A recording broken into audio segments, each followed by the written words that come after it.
Good afternoon mga ka-guys, good afternoon mga kasari, and today is Valentine's Day, February 14, and meron kaming guys, flowers, bigay ng aming pamangkin, fresh roses po guys. Ganito ang simple way of celebrating Valentine's Day ni Kuya AJ at ni Mami Iya. And si-share ko na rin guys ang aming handa. May handa kami this afternoon. Donut courtesy of Kuya Jeric. Ayan. Flowers from Ate Donut Gigi. from Kuya Jeric and beautiful fresh flower roses from Ate Gigi. Late may dares tindahan, guys. Walang naibigay si Kuya AJ kay Mami. Ang aking sarili lang ang regalo ko kay Mami Iya. And nagkakape kami.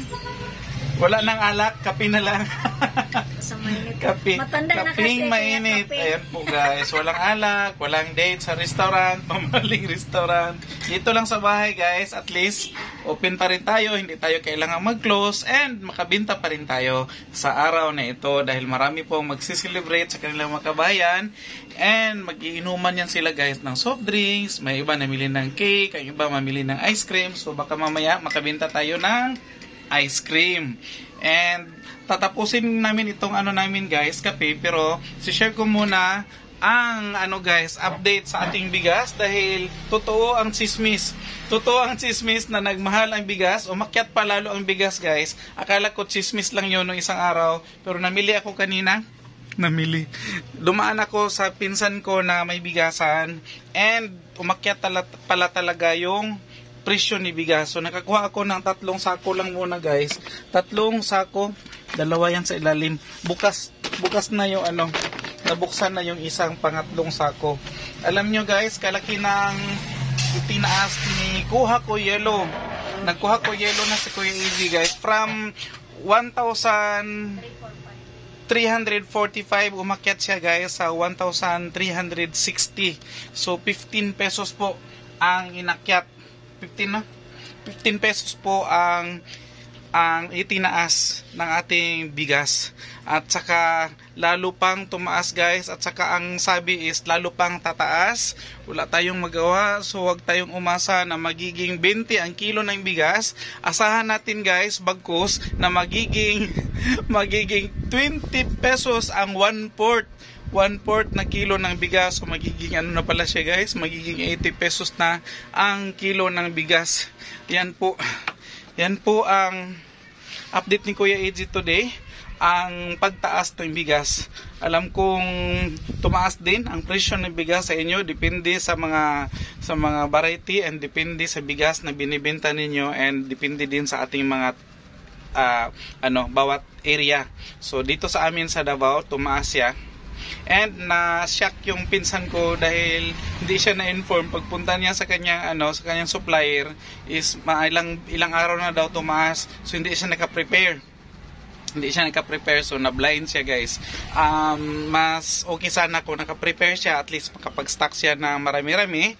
And yan lang din sana ang hangad ng mga mga wholesaler and mga retailer, na bago magtaas ang presyo is makapag-imbak na tayo ng bigas or any stocks po na may bantang pagtaas or nagbabadyang tumaas, is dapat nakapag-stock tayo tulad ng mga sigarilyo, mga alak. So bago siya tataas guys, dapat nakapag-imbak na tayo para malaki-laki rin yung kikitain natin. At saka that's the way nga tayo guys. Yun yung paraan na makatubo tayo ng medyo taas-taas, dahil yan naman po talaga hindi na tayo magpaka-ipokrito, hindi na tayo hindi natin tataasan yung luma nating mga stocks, dahil yan naman talaga guys ang mga paraan ng mga businessman, mga business owners, lalong-lalo na sa sari-sari store, na pag tumaas yung ng presyo, yung mga lumang stocks mo is automatic tataas na din yan. So makatubo tayo ng konti. Hindi naman masyadong malaki guys dahil magkano lang naman yung itinaas. So, yun lang. Pero ang bigas kasi guys is malaki. Hamakin mo 15 pesos ang itinaas ng isang sako. So, ganun ka ano guys, ganun ka bilis, dan ganun kabilis at saka ganun kalaki ang itinaas ng presyo ng bigas. So, hugot bakos. Hugot bakos and ano, diet na tayo guys. Hindi na tayo kakain ng rice. Kakain na lang siguro tayo ng Low carbs na lang tayo. low carbs, ano, chia seeds, mas lalong mahal. Low carbs na lang. Mag low carbs na tayo. So kakain na lang tayo ng kamote. Kakain tayo ng Low carbs nga no. hindi, kung hindi tayo low carbs, basta hindi tayo kakain ng rice, so kakain tayo ng kamote, saging, or any pagkain na may source of carbohydrates, kahit na hindi tayo mag low carbs, basta ano lang, hindi tayo maggasto sa bigas. So ayan po guys, ang update ni Kuya AJ, and happy Valentine's po sa lahat ng mga ka-guys and mga kasari ni Kuya AJ. And happy Valentine's din kay Mami Iya from Kuya AJ. Ayan po guys, nakakiss din si Kuya AJ. And bye bye muna for now.